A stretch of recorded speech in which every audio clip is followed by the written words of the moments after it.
Welcome to the Narrative Mindset Podcast. If this is your first time tuning in, I would appreciate it if you went back and viewed previous episodes when you get time. Regret is not a single moment.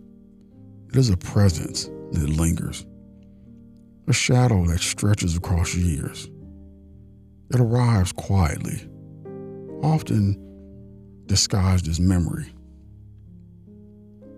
And then it settles into the corners of our lives, waiting for the silence to make itself heard. Sometimes it comes in the form of a street you once lived on, a song you once loved, or a face you once knew. It's not loud, but it's persistent, circling back until you notice it again. Regret is not about one decision. It is about the accumulation of choices, the paths not taken, the words not spoken. It is the reminder that life is not infinite, that every choice closes a door, and that some doors will never open again. The starling becomes the embodiment of that feeling. Black, relentless, wings sharp as memory. It perches on wires above Detroit's alleys, singing the echo of choices I did not make. Its voice is not beautiful, but it's honest. And in its honesty, I am forced to confront the truth of my own decisions. Regret is not punishment. It is a companion, one that refuses to let me forget. And its persistence, it teaches me that silence is not the absence of sound, but the weight is what's left behind. The bird circles endlessly, never landing, but never leaving, reminding me that regret is not something to escape, but something to live with. The first stars were just beginning to prick the bruised purple skin of the Detroit sky when the starlings arrived. Not a few, not a dozen, but a murmuration, a living, breathing cloud of obsidian feathers that swirled and dipped above the old brick buildings like a dark thought made manifest. They settled on the ledges and cornices of the high-rises, on the skeletal branches of a dying elm in the alley below, and on that rusty fire escape outside my fourth-floor window. Their noise was instantaneous, overwhelming, a cacophony of chirps, whistles, clicks, and chitters. 1,000 tiny voices, all competing, never quite harmonizing, always grinding against each other. It was the sound of chaos, of insistence, of something that couldn't shut up, like regret. I watched them from my living room, a gin and tonic long forgotten on the polished walnut table beside me. The apartment was expensive, minimalist, with wide windows overlooking the resurrected downtown. A testament to a life built from the ground up, brick by brick. A life that, allowed outward metrics, was a resounding success. But the starlings, they knew better. They always did. My name is Marcus. I'm 58. And I spent the better part of 3 decades trying to outrun echoes of a choice I made when I was 22. Every screech and call from these birds was a fresh needle prick, an old wound reopened. The choice, It always came back to the choice. It was 1987. Detroit was a city in flux, still raw from the riots, still finding its footing. Opportunity for some was beginning to bloom in the cracks of the crumbling infrastructure. For me, it was a scholarship to a prestigious architecture program on the West Coast. A golden ticket out of the alleys and broken promises. I remember standing on the cracked pavement of what we called the Gauntlet, the alley behind our old house off Verner, where neighborhood kids played stickball and carved their initials into bricks. The air was thick with the smell of exhaust fumes, stale beer, and the faint scent of honeysuckle from Mrs. Rodriguez's yard.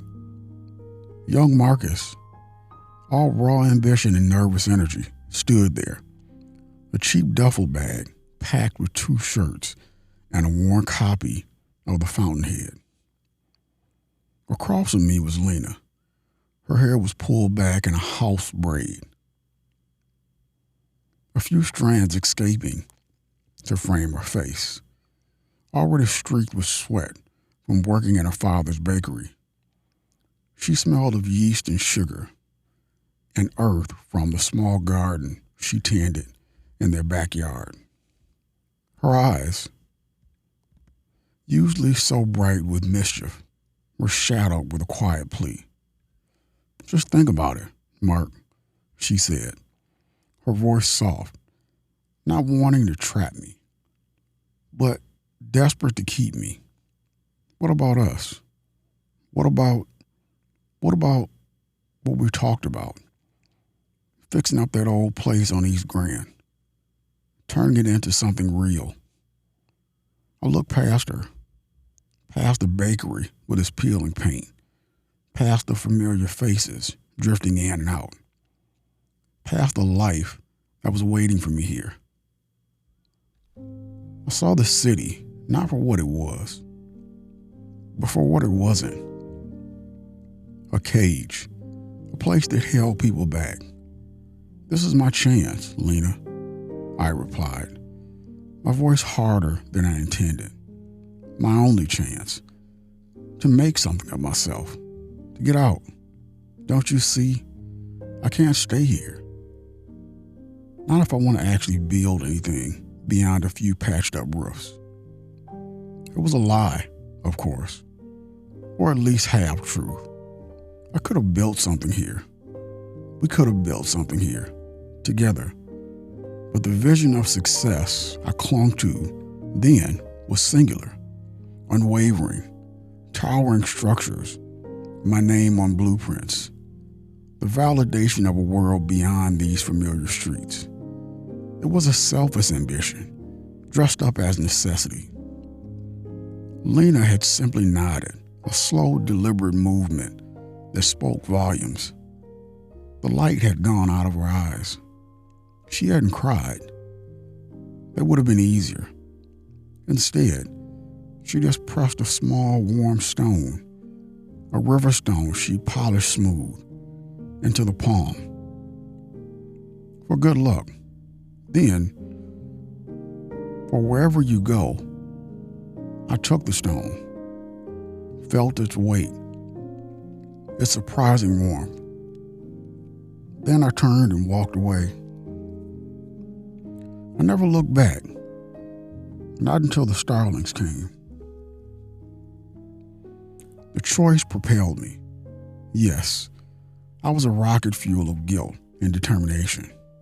I excelled in school, driven by the unspoken pressure to justify the sacrifice, to prove Lena wrong, to prove myself right.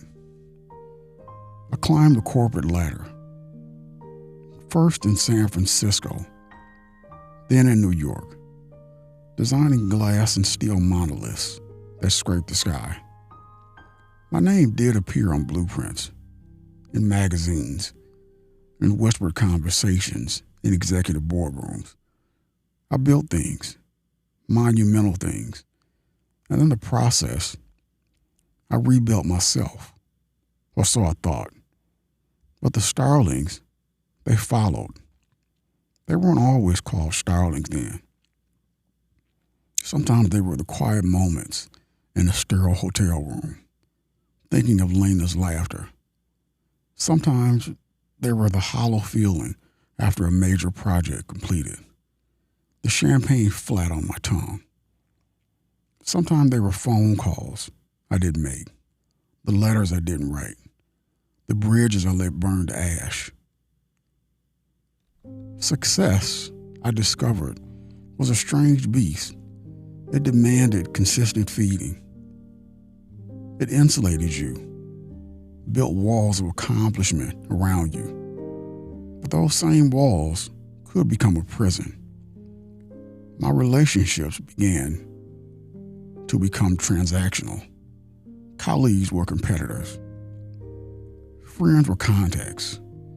And romantic partners were fleeting presences who never quite breached the inner sanctum where young Marcus and his unresolved choices still resided.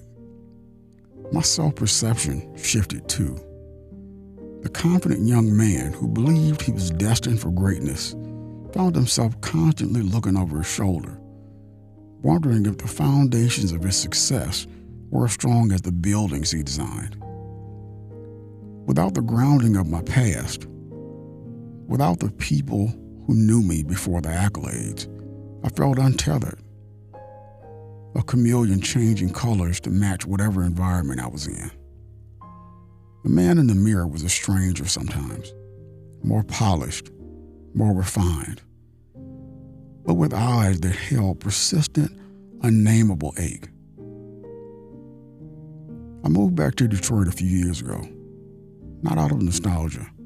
I told myself, but for a new opportunity, a chance to contribute to the city's revitalization, a grand gesture. But deep down, I knew it was a pull, an invisible string tugging me back to the source of the noise. Now, as the starlings settled in for the night, their chorus a backdrop to the city's hum, I closed my eyes, and there he was, young Marcus, standing in the alley, duffel bag at his feet, the harsh afternoon sun glinting off the polished surface of a passing car.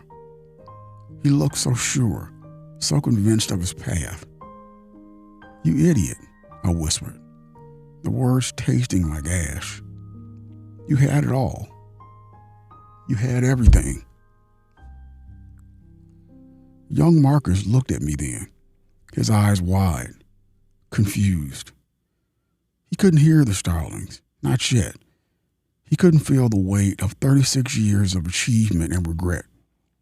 "What do you mean?" he asked, his voice clear, untroubled by the birdsong in my head. "This is it. This is the way out, the only way to become someone." "Someone?" I scoffed. "And what does that mean?" "Someone, exactly.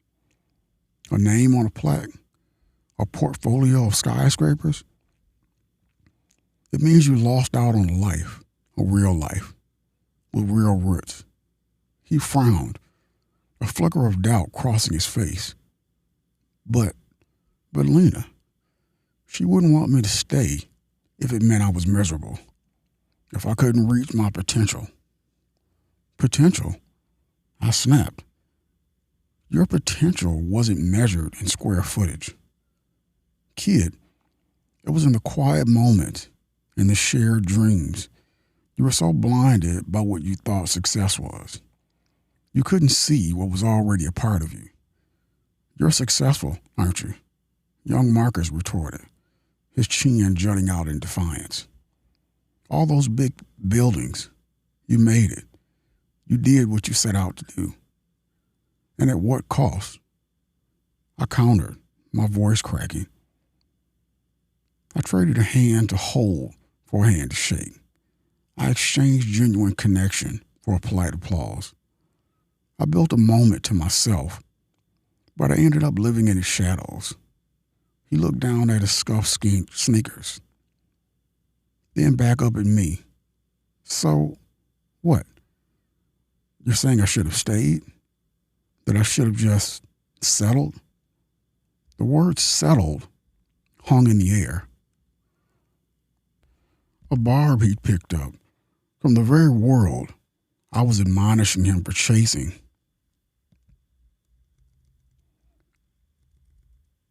It was then I realized the futility of it all. He couldn't understand. He was 2 decades removed from the lessons I've learned. He had to make his choice, just as I did. And I couldn't hate him for it. Not really. He was me.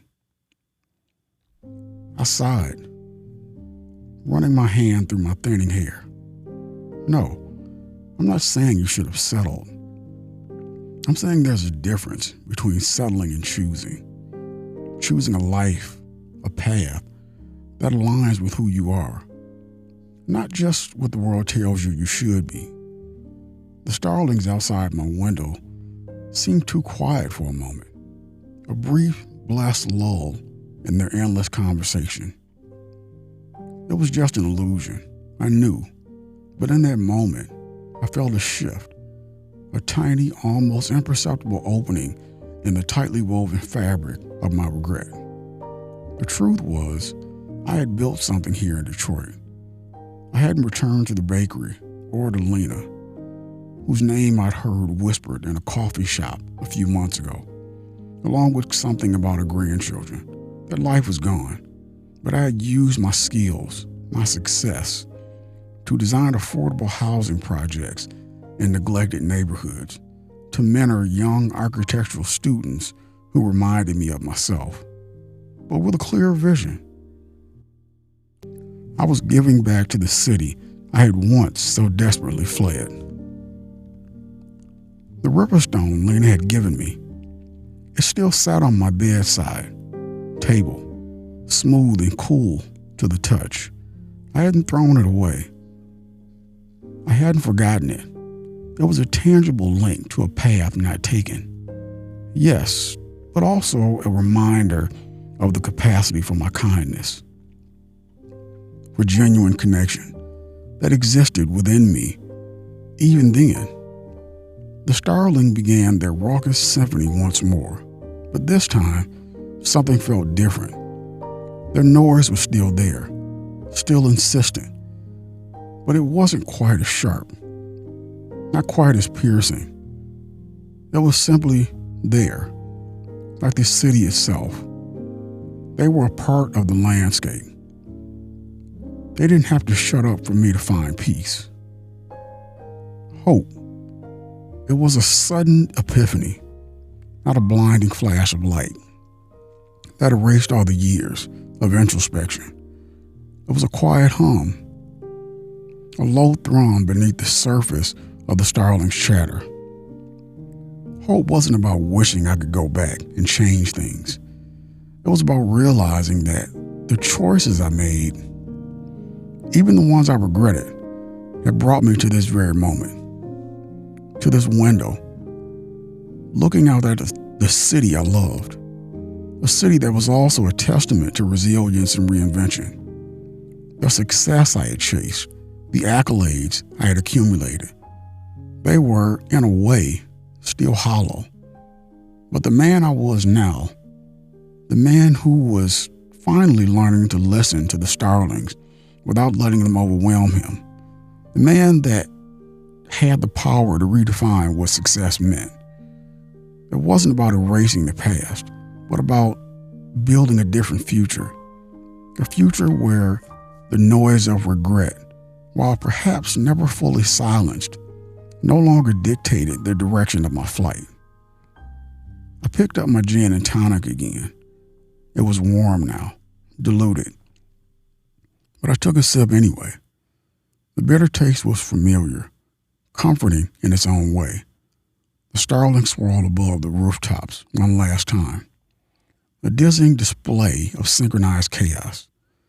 Before dispersing into the deepening twilight, I stood there, watching the last of them disappear. A faint smile touching my lips. Young Marcus, might have thought he was escaping Detroit, escaping a life. But the truth was, he has always meant to come home. And perhaps, in the cacophony of the Starlings, he was finally beginning to understand why. The regrets would always circle. But I was learning to listen, not with sorrow, but with the quiet understanding that they were just another voice in the vibrant, noisy symphony of a life fully lived. And maybe, just maybe, that was a kind of success too. But even starlings tire, their wings fold, their voices fade, and their song becomes less a wound, more of a warning. Regret does not disappear, but it softens, becoming less about pain and more about perspective. It teaches me to listen differently, to hear the lessons hidden in the noise. The bird's song becomes less about what I lost and more about what I can still choose. Regret, in its persistence, becomes a teacher, showing me that the past cannot be changed, but the present can still be shaped. Perhaps regret is not meant to be silenced, but to be listened to until the noise becomes wisdom. And maybe one day, I will learn to let birds fly without following. Regret will always circle, but I do not have to circle with it. Its presence will remain, but its power will shift, becoming less about haunting and more about guiding. The starling named Regret will always sing, but I can choose how to hear it. And in that choice, I find a kind of freedom, a way to carry regret without being carried by it.